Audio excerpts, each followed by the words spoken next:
Այդ արկիր է, որ դեռևս 19-րդ դարի վերջին, երբ դրոշակում հրատարակում էր Հայ Գուսան իր կեղծանունով, այսպես մակագրությամբ ավելի ճիշտ ստեղծագործություններ, այդ աշխատանքներով մնացել է որպես ժողովրդական երգերի հեղինակ եւ շատ դեպքերում նույնիսկ մարդիկ երգերը երգելով չեն էլ կռահում, որ Իսահակյանի ստեղծագործության մասին է խոսքը, օրինակ Էյջան հայրենիք, Սալնոց օրերում եւ այլն եւ այլն, ընդ որում այստեղ հենց նրա ազատատենչ ոգին է երևում եւ ուղերձը դեպի անկախության ձգտելու, այս առումով իհարկե նույնիսկ նրա լեգենդներում, նրա հեղինակած հեքիաթներում, մշակած ստեղծագործություններում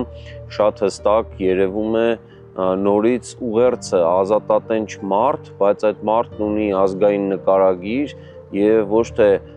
տարված է, այսպես ասած, ձախ հայացքներով կամ